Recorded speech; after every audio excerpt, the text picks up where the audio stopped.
জয় মা, জয় ঠাকুর, জয় স্বামীজি, জয় গুরুদেব। উদ্বোধন কার্যালয় থেকে প্রকাশিত স্বামী পরমানন্দ প্রতিদিনের চিন্তা ও প্রার্থনা এই বইটি থেকে বছরের প্রতিটি দিনই পাঠ করার চেষ্টা করব। আশা করি আপনাদের সকলের ভালো লাগবে।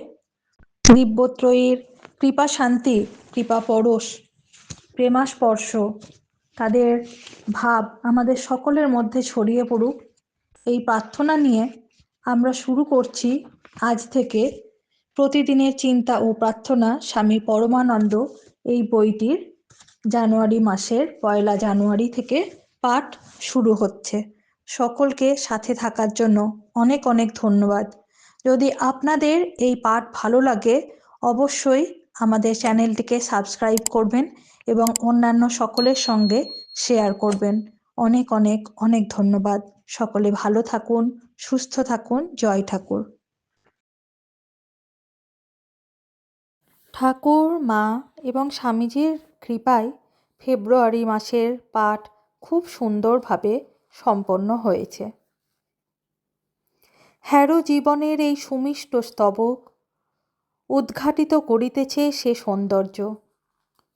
সৃজিত হয় না যাহা মৃত্যু ধর্মা হস্তের ছোঁয়ায়।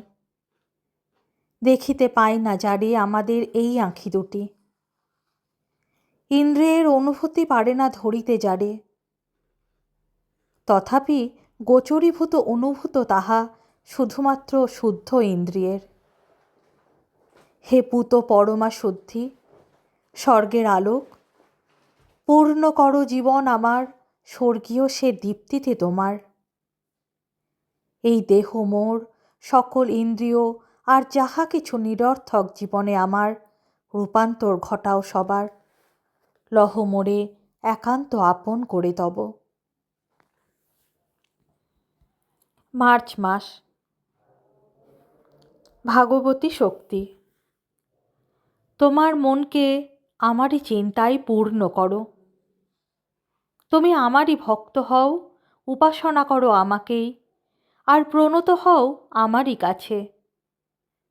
এইভাবে তোমার হৃদয় আমাতে দৃঢ় নিবদ্ধ হলে আর আমাকে তোমার পরমাগতি ভাবনা করলে তুমি আমারই কাছে আসবে। ভগবদ্গীতা। 17 মার্চ দিনের প্রধান চিন্তা। মানুষ যখন উন্নত জীবনের দিকে হস্ত প্রসারিত করে তখন সে কখনো বা কোনো রকমে বঞ্চিত হয় না। মুখস্থ করা যায় অজ্ঞাত রহস্যপূর্ণ জীবনের লীলা। অভিনয় হয় তার বাক্যহীন ভাষে। আমরা বিস্ময়ে মৌন হই ভাষাহীন। মন হয় স্থির, শান্ত, অতল চিন্তায় গভীর।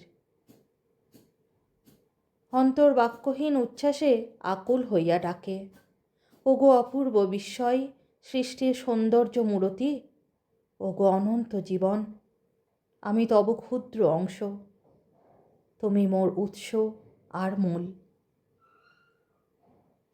উপদেশ।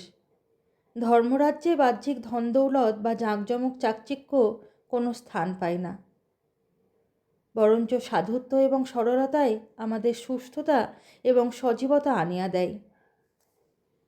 এই জগতে আমরা এইভাবে বাস করিব যে জাগতিক ঐশ্বর্য আমাদের পদস্খলিত করিতে পারিবে না। যিনি সনাতন, আমরা যখন তাহার প্রতি নিজেদের পরিপূর্ণতার জন্য নির্ভর করিতে পারি তখনই আমাদের সত্তা বৃহদাকার ধারণ করিয়া এবং মহিমামণ্ডিত হইয়া এই জীবনধারা এবং চিন্তার মধ্য দিয়া নিজেকে প্রকাশ করে। প্রার্থনা। হে পরম দেবতা, আমাকে এমন পবিত্র প্রেরণা দান করো যেন প্রতিক্ষণ আমার সত্তা তোমারই প্রতি স্থির হইয়া থাকে।